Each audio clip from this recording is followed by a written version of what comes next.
দুনিয়াতে কত বড় আলেম ছিলেন, কত বড় মুফতি ছিলেন, কত বড় মুহাদ্দিস ছিলেন, কত বড় ওয়াইজ ছিলেন, কত টাকার মালিক ছিলেন। কবরে যাওয়ার পরে, মৌতের পরে এই ব্যক্তিটার এই রূহটা হয়তো ইল্লিনে যাবে, আর নয় সিজ্জিনে যাবে।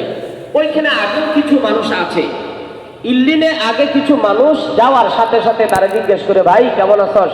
হ্যাঁ, এই আমার ওই ওই ভাই কেমন আছে, আব্দুর রহিম ভাই কেমন আছে, আব্দুল করিম ভাই কেমন আছে। এই মাইয়াত বলতে থাকবে, আরে আব্দুর রহিম তো আমার আরো 6 মাস আগে চলে আসছে, আসে নাই তোদের কাছে? আহা, শেষ। আমাদের কাছে আসে নাই মানে সে বিপদে পড়ে গেছে, সে এখন সিজ্জিনে আছে, সে এখন সিজ্জিনে আছে। হায় হায়, লোকটা কত ভালো ছিল, হায় রে, তারা তো অনেক দিনদারি মনে হইতো, সে তো লম্বা লম্বা ওয়াজ করে বেড়াইতো, তার ওয়াজ আমরা শুনতাম, এখন সে তো আমাদের কাছে আসতে পারে নাই, মানে তার যত ভালো কাজ ছিল এখন সব কি বলেন শেষ। কেন শেষটা ভালো হয় নাই? শেষ ভালো হয় নাই। রাসূল সাল্লাল্লাহু আলাইহি ওয়াসাল্লাম বলেন, যাহাবু বিশারফিদ দুনিয়া ওয়া কারামাতিহিল আখিরা। যে ব্যক্তি মৃত্যুর জন্য সবসময় তৈরি থাকবে, আল্লাহ এই ব্যক্তিকে 2টা পুরস্কার দিবেন। সুবহানাল্লাহ বলেন। কয়টা? কয়টা? এক, দুনিয়াতে আল্লাহ তাকে সম্মান দিবেন, ইজ্জত দিবেন, আর পরকালেও আল্লাহ তাআলা তাকে সম্মানিত করবেন এবং ইজ্জত দিবেন। সুবহানাল্লাহ। মৃত্যুর জন্য যে তৈরি থাকে, ওই ব্যক্তির দ্বারা দুনিয়াতে গুনাহ হইতে পারে। হ্যাঁ, এবার আসেন আরেকটা হাদিস শুনাই, এরপরে তরজমা যাচ্ছি। বাহরাইনের গভর্নর হিসেবে নবীজি নিয়োগ দিয়েছেন আলা ইবনে হাজরামি রাদিয়াল্লাহু তাআলা আনহু। তো বাহরাইনে ট্যাক্স তোলা হইতো, ট্যাক্স। বাহরাইনে যারা বসবাস করত বিধর্মীরা, তারা মুসলিমদেরকে খিরাজ বা ট্যাক্স দিত। এই ট্যাক্সের টাকা উঠানোর জন্যে নবীজি হযরতে আবু উবাইদা ইবনুল জারারা রাদিয়াল্লাহু তাআলাকে পাঠাইলেন। আবু উবাইদা ইবনুল জারারা বাহরাইন থেকে ট্যাক্স নিয়ে মদিনায় আসলেন। আসতে আসতে ফজরের আযানের টাইম হয়েছে। আচ্ছা, আয়েশা এখন প্রথম যে নামাজটা পড়বে, এটা কোন নামাজ? ফজরের নামাজে হযরত আলা ইবনে হাজরামি দাঁড়ায় গেলেন, সাহাবায়ে কেরাম দাঁড়াইলেন। আমরা ইমাম সাহেবরা ফজরের নামাজের পরে মুসল্লিদের দিকে একটু ফিরে বসি না, করতে পাইলাম। নবীজি ফজরের নামাজের পরে মুসল্লির দিকে ফিরে বসতেন। এই দিনটা বৈশাই দেখেন, মাশাআল্লাহ, সবাই আগে আগে কাছাকাছি চলে আসে। একটু সন্দেহ আছে না নাই? নবীজি সাহাবায়ে কেরামকে দেখে একটা মুস্কি হাসি দিলেন। এই হাসির মধ্যে একটা রহস্য। সব মিলে নবীজি ফজর করে সাহাবাদের থেকে ফিরে বসেন। আজকে বসে দেখেন যে কাতার বাইরে মুসল্লিরা খুব তাড়াতাড়ি কাছে এসে, এমনি আমরা কি বলি, কোনো আলোচনা হলে, ভাই একটু কাতার ব্যাংকের সামনে আসি, কিছু কথা আছে, এটা বলি না। আস্তে আস্তে কাতার ব্যাংকের তসবিরা নিয়ে আসতে থাকে। কিন্তু এই দিন দেখা গেল নবীজির সালাম ফিরানোর সাথে সাথে কাতার ব্যাংকের সবাই নবীজির সামনে চলে আসছে। এই ভাবটা দেখে নবীজি মুস্কি হাসি দিয়ে বললেন, ও আবু উবাইদা ইবনে জারারা চলে আসছে, এই সম্পর্ক আমরা পাই গেছে। সাহাবায়ে কেরাম মিথ্যা বলতে আমরা না তো ভাবসা করি না, এই মিথ্যা আমাদের সাথে সাক্ষাতের জন্য আমরা একটু ভাবতে দেখি। নবীজি বললেন, সাহাবায়ে কেরাম আছে আসলে ব্যাপারটা এরকম যে যেহেতু উবাইদা ইবনে জারারা কিছু নিয়ে আসছে, আমরা কিছু দিবে, এটা লাগে আগে একটু কাছে। সুবহানাল্লাহ। এটা মুখ্য বিষয় না, পরের কথা হচ্ছে আমার মূল উদ্দেশ্য। এটা যদি কেউ হৃদয়ের মধ্যে নিয়ে রাখতে পারেন তাহলে কাজ করবে। পরের যদি বলেন, এখন যে কথাটা আমি বলবো এটা পুরা শরীরে কাজ হয়ে আসবে। এরপরে নবী বললেন, ও আমার সাহাবায়ে কেরাম, তোমাদের শরীরে অনেকের কাপড় নাই, অনেকে শুধু করণীটা কইরা আরেকজনের আমল কইরা আমার সামনে বসেছে। ভবিষ্যতে আমার উম্মত ভাতের অভাবে পড়বে, আমার উম্মত অর্থের অভাবে পড়বে, এই আশঙ্কা আমি কখনো করি না। কিন্তু আমি ভয় করি আমার উম্মত সম্পদ বাড়ানোর প্রতিযোগিতায় লাইগা রক্ত দিবে। ভবিষ্যতে আমার উম্মত না খায় মরবে, এই ভয় আমি করি না। এবার বলেন, এখন মুসলমানরা না খায় বলে, সাহাবীদের জামানার মুসলমান এখনের মুসলিমের মধ্যে ব্যবধান আছে না নাই? কিন্তু আমি ভয় করি আমার উম্মত সম্পদের প্রতিযোগিতা দিতে যায় আল্লাহকে ভুলে যাবে। আল্লাহকে, এই কথাটাই সূরা তাকাসুরের মধ্যে আল্লাহ বলেন, আল্লাহু মুত্তাকাসুর, তোমরা সম্পদের প্রাচুর্যে অহংকারী হয়ে গেলা আর সম্পদ বাড়ানোর প্রতিযোগিতায় লেগে গেলা।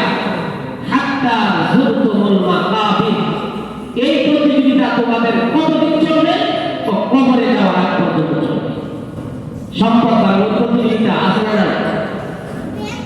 এমন প্রতিযোগিতা যার 1,000 কোটি টাকা আছে তার 2,000 কোটি টাকা চাই, যার 2,000 কোটি টাকা আছে তার 1,000 কোটি টাকা চাই।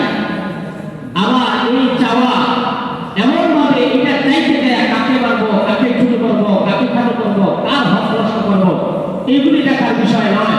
আমাকে সম্পদ আরো বাড়াইতে হবে, বাড়াইতে দেয় অর্ধেকারীদের যে হুকুম বাড়ানোর জন্য কোন পথ আর পদ্ধতি অবলম্বন করা লাগবে, এইটা এখন উন্নত মুহাম্মদে আর মনে রাখবে। এই এতটুকু বুঝছেন? আরো মজার ব্যাপার আপনাদেরকে শুনাই।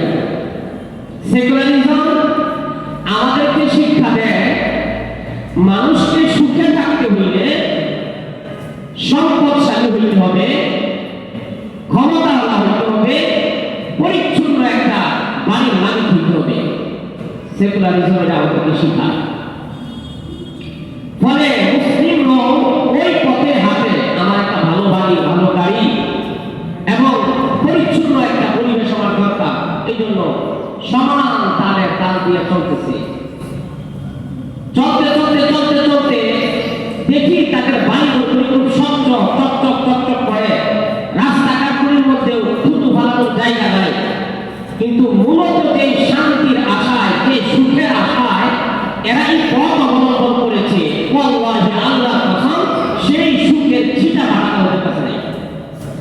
ওদের কাছে একটা শিশু বাচ্চাকে সচেতন নাগরিক হইতে হইলে, একটা শিশু বাচ্চাকে ভালো মানুষ হইতে হইলে তার একটা সুন্দর পরিবার দরকার। অথচ পাশ্চাত্যের ওই দেশগুলিতে তাকায় দেখলে 80% বাচ্চারা পরিবার ছাড়াই বেড়ে উঠতেছে, তার কোনো পরিবার নাই। আমাদের পরিবারে আমার বাচ্চারা যে যতনে বড় হয়, যে আদর আর ভালোবাসা পায় বড় হয়, এই আদর ভালোবাসাগুলি ওই জগতের পশ্চিমা বিশ্বের সন্তানেরা পায় না। আমার বাপ মা বৃদ্ধ হইলে আমাদের হাতে আমার বাপ মা যত লালন পালন আর যতন পায়, যে শ্রদ্ধা পায়, এখনো আমরা বাচ্চা তাদেরকে রাস্তাঘাটে দেখলে চেয়ারে থেকে উঠে দাঁড়ায় যায়, কারো হাতে সিগারেট খাওয়ার অভ্যাস থাকলেও বাচ্চাটা দেখলে পায়ের নিচে দিয়ে পাড়া মারে বা সোজা আড়ালে চলে যায়। কিন্তু সেখানে সেটা হয় না। বাবা ছেলেকে সিগারেট ধরায় দেয়, ছেলে বাবা থেকে সিগারেট ধরায় টানে, কথা বলে ঠিক নাকি? সুতরাং ভুল পদ্ধতিতে ওরা দুনিয়াতে যে শান্তি প্রতিষ্ঠা করার জন্য চেষ্টা করছে, এই শান্তির ছিটা ফাটা ওদের কাছে। পরিবারের একটা বন্ধন আদর্শ সমাজের জন্য যথেষ্ট। আরো মজার ব্যাপার হচ্ছে, একটা মানুষের শান্তিতে থাকতে হলে সুন্দর একটা সমাজ ব্যবস্থা দরকার। সমাজ ব্যবস্থা করে আপনারা টাকা এখন পশ্চিমা বিশ্বে নাই, যে যার মতো তার নিজের জায়গায় স্বাধীন, তার নিজের জায়গায় সে বড়। আমার টাকা আছে, আমি ঘরে বসে মদ খাবো, গাড়ি নিয়ে ফুর্তি করবো, পাশের বাসা চাচা থাকুক, বাবা থাকুক, বলার সাহস নাই, কথা বলার রাস্তা নাই। আরে মিয়া, এই বিয়া বাড়ির কথা বলেন, আজকে থেকে 30 বছর আগে যখন বাড়িগুলি মাটির ঘরে ছিল, তখন আপনারা একজন মেয়ের বিয়ের ডেট ফাইনাল করতেও এলাকার মাতবরদেরকে খুঁজতেন, কথা বলেন ঠিক হয়ে গেছে। মাতবরদেরকে জানায় না, তারপরে চাচা অমুক তারিখে মেয়ের বিয়েটা দিতে চাই, আপনার অমুকে না আসলে হবে না। এই একটা সমাজ ব্যবস্থা ছিল। এখন বিয়ে কারে জিগাইতে মাতবরের সাথে টাকা আমার কম না, কথা বলেন, কথা বলেন। এবার আপনারা বুঝে থাকলে বলেন, আগের 30 বছর আগের সমাজ ব্যবস্থা বিয়ে বাড়ি সরকার লোক আর এখনের সমাজ ব্যবস্থাকে আগের মতো রয়েছে, টাকা পয়সা কম হয়েছে না বেশি হয়েছে? আরাম আছে। আসলে কি নাই? আসলে কি নাই? আরে না, আমি বলতে পারবো, ওই 30 বছর আগের অবস্থা ছিল, মানুষ কম খাইতো, মাটির ঘরে থাকতো, অনেক সময় জামা কাপড় হয়তো দামি ছিল না, কিন্তু একের বিপদে আরেকটা ঘাটায় করতো, মানসিকতা ভালো ছিল। আর এখন টাকা পয়সা ওইটা কাজ পাশানো থেকে লম্বা একটা বাস যেটা করা যেতে পারে, আপন চাষা বাকি তারা দৌড়ায়, বাকি চাষা তারা দৌড়ায়, কথা বলে ঠিক হবে কি? টাকা হয়েছে মানুষ, কথা বলে কেন? সুন্দর সমাজ ব্যবস্থা আগে আর মুরব্বীরা যে আবার যা বলতো এটাই আলহামদুলিল্লাহ, ভুল ভুল বেড়ে যেতাম। আর এখন মাসাল্লাহ টাকা হওয়ার এটা বুঝি কি, এবার বুঝি কি, ও বুঝ নেওয়ালা রে, সে বুঝছে তার মতো বুঝ নেওয়ালা কেউ নাই। হ্যাঁ, যদি নাই বুঝতো তাই এত টাকা আমার হয়ে গেল। এবার কারোর টাকা আসলো, তোর যে বুঝ কারোর হলো সেই বুঝ, কথা বলে ঠিক না? টাকা হইলে মানুষের বুঝ হয়। আল্লাহ রাসূল দোয়া করছেন, দোয়া কিন্তু আল্লাহ তোমার কাছে শুকরিয়া আদায় করি তোমার বন্টনটার জন্য। তুমি যে বন্টনটা করলে এটার উপর আমি রাজি। কি বন্টন? তো বন্টনে তুমি কাফের মুশরিকদের ভাগে সম্পদ ফলাইছো, আর আমার ভাগে ঈমান আর আমার ভাগে আল্লাহ তাআলা ইলম ফলাইছে, ইলম আর ঈমান দিছো। এই জন্য আল্লাহ তোমার বন্টনে খুশি। সুবহানাল্লাহ। তোমার বন্টনে খুশি। এখনো যদি শান্তি পাইতে চাইলে ভাই, আচ্ছা বলে তো আমার হিসাবে এখন যে মানুষ স্টুপ করে বলে, আগে এত স্টুপ করে বলতো, মহিলারা স্টুপ করতো না। আর এখন ডাক্তার, গত ডাক্তার একজন বড় ডাক্তারের সাথে কথা বলছি, এখন ডাক্তারের জন্য সমান তালে মহিলারাও পুরুষদের মতো স্টুপ করে। জানো সেকুলারিজম আমাদের কি শিখাইছে? নারী পুরুষ সমান। নারী পুরুষ আসলে নারী পুরুষ সমান না? ব্যাপার আছে। হ্যাঁ, নারী পুরুষকে আল্লাহ তাআলা কোরআনে তাকব্বর করছে, আর-রিজালু কাওয়ামুনা আলা নিসা। আমি পুরুষকে শক্তিশালী বানাইছি মহিলার উপরে, গঠনের দিক দিয়া, বুদ্ধির দিক দিয়া, সব দিক দিয়া পুরুষ নারীর তুলনা শক্তি কম বেশি। এটা কে বানাইছে? আপনি এখন সমান করে দেখতে করলেন, পুরুষের যে দায়িত্বগুলো ছিল এইগুলো নারীর কাছে চাপায় দেওয়ার পরে তার মাথার মধ্যে যে লুটটা নেওয়ার কথা, যতটুকু লুট নিলে সে স্বাভাবিকভাবে জীবনযাপন করতে পারতো, এর চেয়ে ডাবল লুট করার পরে সে ব্যবসায় এখন পুরুষের মতো সমান তালে তার ইস্যু করা লাগে। কথা বলতে পারি, কারণ অফিস কাজ করা লাগে, অফিসে ফিরে আসা, রান্নাও কাজ করা লাগে, অফিসে ফিরে আসা, বাচ্চারা কাজ পেটে গেলে লাগে, দুধ তারিখ খাওয়ানো লাগে, আবার বাচ্চারা লালন পালন তারিখ। তাহলে অতিরিক্ত কিছু বোঝা, অতিরিক্ত কিছু টেনশন তার মাথার উপরে দিয়া আপনি একটা স্লোগান দিলেন, সমান অধিকার। কি দিলেন? এটা আজকে থেকে না, আমরা ছোটবেলা, আপনার মাফ করে ছোটবেলা আমরা এই কার্টুন দেখতাম, কার্টুন মিনা মিতু একটা কার্টুন ছিল না? হ্যাঁ, মাইয়া রাজা করবার পারে, রাজা করবার পারে, মাইয়া রাজা করবার পারে, মাইয়া রাজা করবার পারে। তখন থেকে শিখাচ্ছে যে না, মেয়েরা বসে থাকবে না, করে ছেলেদের সাথে তাল মিলায় চলবে, ছেলেদের সাথে তাল মিলায় চলতে চলতে চলতে চলতে গায়ে দেখি মাশাআল্লাহ আমার বাচ্চাগুলি যে সংসারটাকে আঁকতে বেড়ে বড় হইতো, যে মায়ের তাকে প্রাইমারি স্কুল মনে করতো, এখন আমার মায়ের অফিসে দিয়া, আদালতে দিয়া, বিয়ার 5 বছর পরে আমার সাথে আব্বার ঝগড়া হয়। কেন? এই অফিসের বসে ঘুরতে রাত 12টা বাজে, এখন আব্বা এটা সহ্য করতে পারবে না, রাত 12টায় মারামারি করে 3 তালাক দেয়, আব্বা একটা বিয়ে করে, মা আরেকটাকে বিয়ে হয়, মাঝখানে 2টা বাচ্চা হয়, বলি পাকা। কথা বলে ঠিক না? এক দুইটা না, হাজারো ঘটনা। এমন কোন মাস কোনো বাদ যায় না যেই মাসে 2-1টা তালাকের মাসা আমাদের কাছে আসছে। আর এই যে দাঁড়িয়ে বাবা বড় বিজলি বসে গেছে, দাঁড়িয়ে একটা থেকে গেছে, এরা এখনো তার বউয়ের সাথে যতটা মহব্বত আর ভালোবাসা রাখে, আমরা রোজ বিয়ে করছি 2 বছর ধরে, কোটারে দেখতে পারি না। কথা বলে ঠিক না? এই পুরাপুরি ভালোবাসা থেকে আশ্চর্য হয়ে যায়। এই পুরাপুরি দেখো প্রেম এত ভালোবাসা আইলো কেন আইলো? এই মেয়েটাকে বিয়ে করছিলেন, এটা ইনটেক ছিল, আর বিয়ে যিনি করছিলেন সে ইনটেক অবস্থায় করছিল। আর তুমি তো মাশাআল্লাহ ইনটেক খুলে গেছে আরো 50 বছর আগে। কেন? আমাদের আরেকটা বলছে যে মেয়ে ছেলে মেচুইট না হলে বিয়ে দেওয়া যাবে না, 18 বছর আগে যদি বিয়ে দাও তাহলে নরহা। আর আল্লাহ হাদিসের হাদিস হচ্ছে মেয়েদেরকে তাড়াতাড়ি বিয়ে দাও, ছেলে উপযুক্ত হলে বিয়ে করবে। কেন? মেয়ে আমাদের দেশে 13 বছরে প্রেম করতে পারে, তাই না? কথা বলতে ক্লাস 5 এ নিয়ে প্রেম করে পালায় যায়, বিয়ে করতে পারে আমাদের দেশে। পারে কি পারে না? পারে, পালায় যায় প্রেম করতে পারে, অবৈধ কাজে জড়িত হতে পারে, 13 বছর নিয়ে প্যাকেট হইতে পারে, সমস্যা নাই। কিন্তু 18 বছরের আগে যদি বিয়ে হয়, অন্য কিছু না হইলেও যে হইল বিয়েটা হয় তার 12টা বাজে। কেন? এটা তো দুর্বল। কেউ যদি কিছু করতে না পারে হইল বিয়ে করতে দেবো, এটা কি দুর্বল? বিয়ে করাইছে তাহলে বড় নাই, সেমন নাই, এলাকার মা ধরো নাই, কেনা করাইছে দিয়ে এটা করাইছে দিয়ে বাড়ি দিয়ে এবার মায়ের লাগছে আরে ভাই, একটা মেয়ে দেখেন, ডাক্তারের কথা, ডাক্তার বলতেছে একটা মেয়ে বালেগা হওয়ার 2-3 বছর পরে যদি তার বিয়ে হয়, তখন তার বাচ্চা ধারণ ক্ষমতা যত শক্ত থাকে, তার বয়স 30-এ চলে গেলে তখন বিয়ে হলে তার বাচ্চা ধারণ ক্ষমতাটা এত সহজ হয় না। আর ওই বাচ্চা হইতে যায়, তার সিজার লাগে, এই লাগে, সেই লাগে, 1টা বা 2টা বাচ্চার উপরে তার নেওয়ার ক্ষমতা রাখে না। আর আমরা এখানে যারা দাঁড়ি পাইতে গেছি, অনেকেই করবেন 6 ভাই 7 ভাই 8 ভাই, আমাদের তো 10 ভাই, আমরাই 6 ভাই 3 বোন, একটা মারা গেছে 10 ভাই।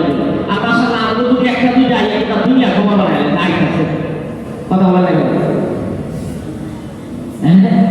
কোথায় গেছে, কোথায় গেছে?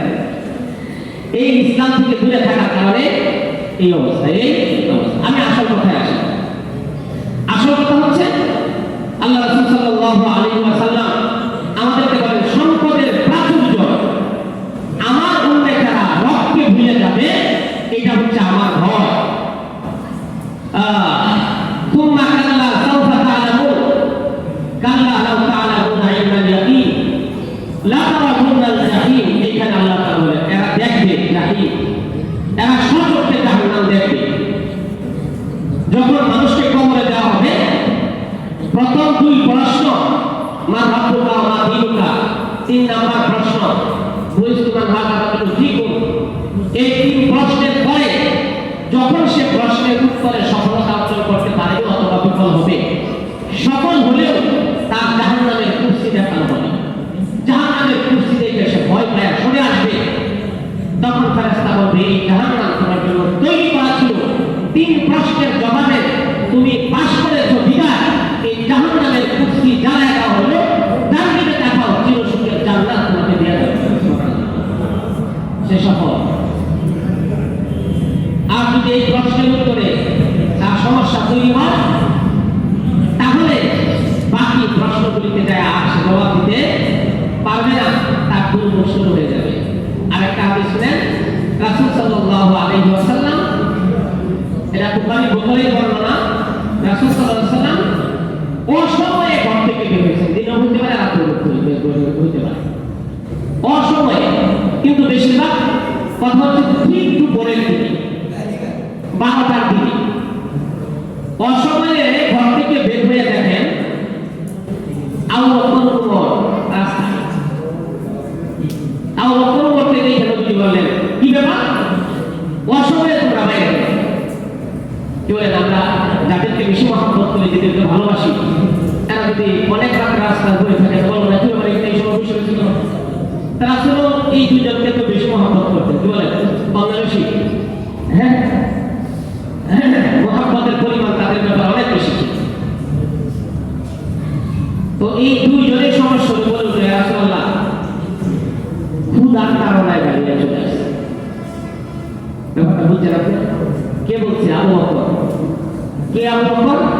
যিনি মক্কার মাঠে সংযুক্ত ধনী হচ্ছে, আল্লাহর এই দ্বীনের জন্য সবকিছু বিসর্জন দিয়ে দিয়েছে। গোলামগুলিকে নিজের টাকায় কিনে কিনে কিনে কিনে খরিদ করে মুক্ত করে দিয়েছে। ওনার বাবা ইবনে কুহাফা বলতে লাগলো, আবু বকরে তুমি মুক্ত করো গোলাম, ভালো কথা, তুই এইটা সকল শক্তিশালী তুমি মুক্ত কর, যেন তো ভবিষ্যতে কাজে লাগে। আবু বকর বলতেন, আব্বাজান আমি তো আমার ভবিষ্যতে কাজে লাগে এটার জন্য মুক্ত করি না, বরং দুর্বলকে মুক্ত করি, পরকালে যেন আল্লাহ তাআলা আমাকে বিনিময় দেন। এইভাবে তার নিজের সব সম্পদ বিলায় দিয়েছে। উমর মক্কার মধ্যে একজন ক্ষমতাধর ব্যক্তি ছিল, সে এখন পেটের ক্ষুধায় মদিনায় দুপুরবেলা বের হয়ে চলে আসে। আল্লাহ রাসূল জবাব দেয়, আবু বকর আল্লাহর কসম আমিও একই কারণে বেরিয়ে আসছি, আমিও একই কারণে বেরিয়ে আসছি, আমার পেটে প্রচন্ড ক্ষুধা। চল উঠ দাঁড়া, দেখি কোনো বাইক চালা হয় কিনা। এই 3 জন মিয়া এক আনসারী সাহাবীর বাড়িতে গেলেন, যারা হাত দিলেন দেখলেন আনসারী সাহাবী বাড়িতে নেই। এখন বাড়িতে নাই, বাড়িতে ঢোকা যায় না। আবু বকর, ওমর আর রাসূল সাল্লাল্লাহু আলাইহি ওয়াসাল্লাম ব্যাক করে যখন চলে আসতেছেন, আনসারী সাহাবী বিবি পর্দার ফাঁক দিয়ে দেখছে, হ্যাঁ এবার কত দামি মেহমান আমার বাড়ির সামনে চলে গেছে। এটা চিৎকার করছে, আহলান ওয়া সাহলান মারহাবা ইয়া রাসূলুল্লাহ, ইয়া রাসূলুল্লাহ আপনাকে সুস্বাগতম, আপনি আমার বাড়ি থেকে চলে যাবেন, এটা হইতে পারে না। হ্যাঁ কতগুলো হাজার বাইক আমার ঘরের মধ্যে আপনি প্রবেশ করেন, কিছু সময় অপেক্ষা করেন, হ্যাঁ সাহাবী চলে আসবে, আপনার সাহাবী চলে আসবে, আপনি আমার বাসায় বসেন। সংবাদ শুনে নবীজি সাহাবায়ে-কেরামকে নিয়ে বাসার ভিতরে ঢুকছে। কিছুক্ষণ পর সাহাবী বাড়ি থেকে, আনসারী সাহাবী বাজার থেকে বাড়িতে আসলেন। আয়েশা ঘরে ঢুকিয়া কারে দেখলেন? বলেন কারে দেখলেন? বলেন তো এখান থেকে জুমান নামাজে পড়ে যায়, দেখেন আপনার ঘরে নবীজি বসা আছে, আবু বকর ওমর বসা আছে, কেমন লাগবে? সাহাবী একটা চিৎকার মারছে, চিৎকার মারে বলতেছে, হায় আজকে গোটা দুনিয়ায় আমার মতো দামি আর যোগ্য মেজবান আর কেউ নাই, আমার কোনো ঘরে আসে নাই, কোনো ঘরে আসে নাই। ইয়া রাসূলুল্লাহ একটু বসেন, দৌড়ায় গেছে যায়া খেজুর, রুতবা, তামাক, কাঁচা খেজুর, আধা পাকা খেজুর এবং ফুল পাকা খেজুর এক ছড়াই রাসূলের কাছে দিলেন। ইয়া রাসূলুল্লাহ খান। ছুরি হাতে নিয়ে দৌড় দিচ্ছে। রাসূল বলে, ছুরি নিয়ে কোথায় যাও? কয়েকটা পশু জবাই করে নিয়ে আসে। রাসূল বলে, যাও কিন্তু দুধওয়ালা পশু জবাই করো না, যে পশু তার বাচ্চাকে দুধ দিচ্ছে এটা জবাই করো না, অন্য পশু জবাই করো। জবাই করে নিয়ে আসছে।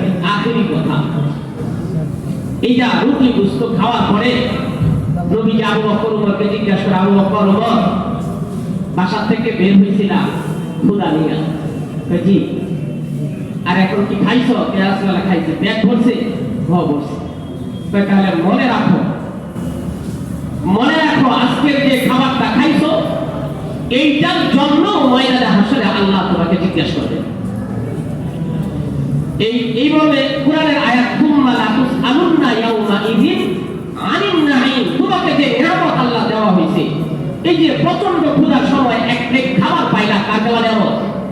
তুম্মা লা তুসআলুন্না, দুইটা তাকিদ দিয়া বলতেছে, লা তুসআলুন্না, অবশ্যই অবশ্যই তোমাকে জিজ্ঞাসা করা হবে তোমার এই নিয়ামত সম্পর্কে। খাইলা, কিন্তু খাওয়ার পরে এই নিয়ামতের কৃতজ্ঞতাকে আদায় করলা, খাওয়ার পরে শক্তি ব্যবহার করে এটা কোন কাজে ব্যয় করলা, এটাও পরকালে আল্লাহর কাঠগড়ায় দাঁড়ায় হিসাব দিতে হবে।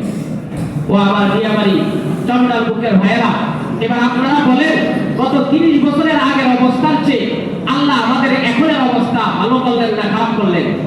এখন যে নিয়ামত গুলি দিলেন, এখন যে আরামে আয়েশে জিন্দেগি যাপন করি, এক সময় তাহাজ্জুদ পড়তে, তারপরে লুটা নিয়ে জঙ্গলে যাইতে হইতো, বাথরুম সেরে পুকুর ঘাটে উজু কইরা তাহাজ্জুদ করা লাগতো। এখন ঘরের ভিতরে ঘুমের থেকে উঠা গরম পানি দিয়া উজু কইরা তাহাজ্জুদ করা যায়। এখনো যদি আমি তাহাজ্জুদ না করি, এই আরামে থাকার কারণে আল্লাহর কাছে জবাব দেওয়া লাগবে কি লাগবে না? লা তুসআলুন্না ইয়াউমা ইযিন আনিন নাঈম, এই ব্যাপারে আমাদেরকে কঠিনভাবে প্রশ্ন করা হবে। নিয়ামত দিয়েছিলাম, তোকে যথেষ্ট সুযোগ দিয়েছিলাম, হায়াত দিয়েছিলাম, সুযোগ দিয়েছিলাম, এই সুযোগটা কাজে লাগায়া আমি রবকে খুশি করাইনি না, আমি রবের হুকুম কেন পুরা করি? এবার যদি মনে হয় আমার কথায় কেউ ভালোভাবে নেবেন, কেউ খারাপ ভাবে, অনেক ওয়াজের পরেও আমার নিজের এখানে এত আপনাদের একটু পরে মসজিদের থেকে বের হইলে আর আগের জায়গায় আমরা থাকি না। কথা বলেন না, মসজিদের যে একটা অবস্থান তৈরি হয়, অনেকের চোখ ভিজে যায়, চোখ বায়ে বায়ে পানি পড়ে, কিন্তু বাজারে গেলে আর ওই অবস্থায় কেন? আমি মসজিদটাকে ইবাদতের জায়গা মনে করি, আমার অফিসটাকে ইবাদতের জায়গা মনে করি না। কোরআনকে ধর্মের কিতাব মনে করি, কিন্তু অফিসের ফাইলটাকে ধর্মের কিতাব মনে করি।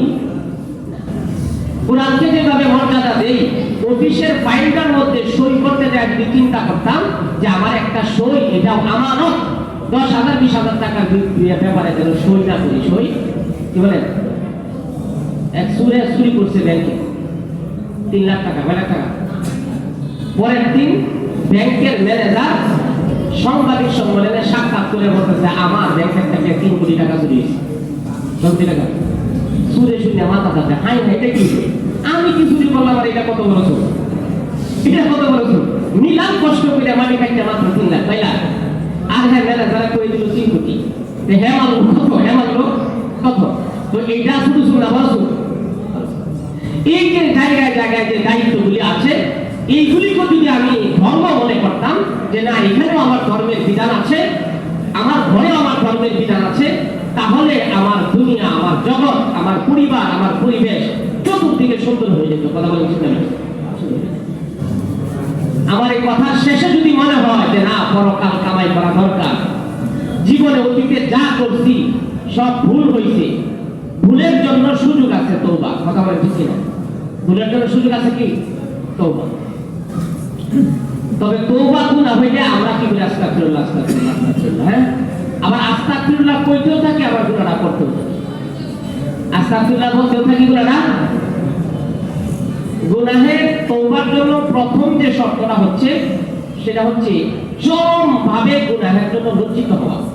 এটা কেমন? উদাহরণ দিতে যাবে আমি বলছিলাম আজকে বলি আপনাদেরকে। একটা মা তার বাচ্চার বয়স 1 বছর, বাচ্চায় বিছানায় প্রস্রাব পায়খানা করছে, এই ছোট ছোট খাতাগুলি ধোয়ার জন্য সে গরম পানি করছে।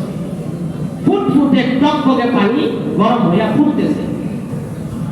এখন গরম পানিটা রাখিয়া ওই একটু খেতে গেল, কটা কাঁচামরিচ চুলায় আনবে, এরপরে এই গরম পানিতে জামা কাপড় ধুইবে।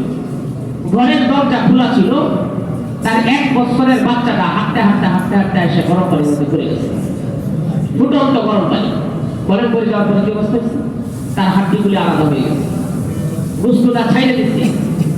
মা কাঁচামরিচ দিয়ে ঘরের ভিতরে যখন দুইটা দেখলো যে তার সন্তানরা গরম পানির মধ্যে পড়ে হাড্ডিগুলি শেষ হয়ে গেছে, কি বলবে? এইভাবে হাত ধরে ধরে হাই রে কি করলাম একটা চিৎকার দিবে কিনা? এই যে হাই কি করলাম একটা চিৎকার দিবে, এই চিৎকার তার হৃদয় থেকে এমন কঠিন ভাবে আসবে, আল্লাহ যদি তার আরো 100 সন্তানের মাও বানায় তবু জীবনে দ্বিতীয়বার কোনোদিন গরম পানি কইয়া এইভাবে খোলা রাখে সে বলেন যাবে? এটার নাম হচ্ছে অনুশোচনা, এটার নাম হচ্ছে অনুতপ্ত। ঠিক বান্দা যদি গুনাহের জন্য এইভাবে অনুতপ্ত হয়, অনুশোচনা করে হাই কি করলাম, জীবন বরবাদ হয়ে গেল, হাই এতটা বয়স হয়ে গেল, কত নামাজ ছেড়ে দিলাম, হাই এতটা বয়স হয়ে গেল, কত নাজায়েজ কামের মধ্যে চলে গেলাম, আর এটা জীবনে করবো না, এইভাবে যদি সে অনুশোচনা আর অনুতপ্ত হইতে পারে, ধীরে ধীরে তাকায় থাকেন কে? বলেন কে তাকান? আল্লাহ তাকায়। হ্যাঁ, আর আল্লাহ তার বান্দাকে এতটাই ভালোবাসেন, এতটাই ভালোবাসেন, বুড়া হয়ে গেলে যদি সন্তানে দাম না দেয়, বিবি দাম না দেয়, নাতি নাতনিও ভালো জিজ্ঞাসা না করে, তখন আমাদের বড় কষ্ট হয়। চোখে কেতুর জমে গেছে, এই কেতুরের কারণে কেউ আমার সাথে কথা বলে না, আমার শরীরে পুরা হইছে, পচন হইছে, এই পচন গলে গলে যায়, পচন গলে গলে যায়, যাওয়ার কারণে কেউ আমার সাথে বৈশাখ কথা বলে না। আমি অনেক টাকার মালিক ছিলাম, 4-5টা সন্তানও আমার আছে, ঠিক বলে ভাই অবস্থা দেখতে হইলে মাঝে মধ্যে বৃদ্ধাশ্রমে যাইবে। বৃদ্ধাশ্রমে যায় দেখবেন অনেক ধনী ধনী ব্যক্তিগুলি, এদের এখন কি অসহায় অবস্থা। হ্যাঁ, একটা সময় নাম ছিল, ডাক ছিল, যশ ছিল, ছেলে কেউ ডাক্তার, কারো ছেলে ব্যারিস্টার, কারো ছেলে ইটালিতে সিটিজেন, কারো ছেলে আমেরিকায় সিটিজেন, আর এখন সে বৃদ্ধাশ্রমে এমন ভাবে আছে তার সাথে ভালো মন্দ কথা বলার কেউ।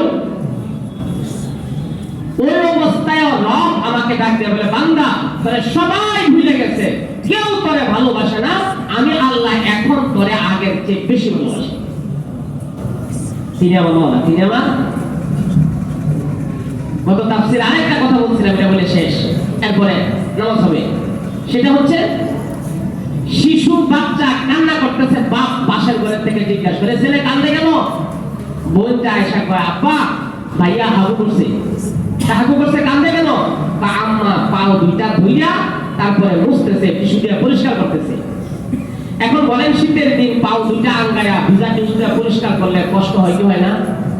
এই কষ্টটা মা তার সন্তানকে ঘৃণা করে এটা লেগে দিতেছে, আরো কষ্ট পাক এটার জন্য দিতেছে শাস্তি। কেন পায়খানা করলি? এটার জন্য।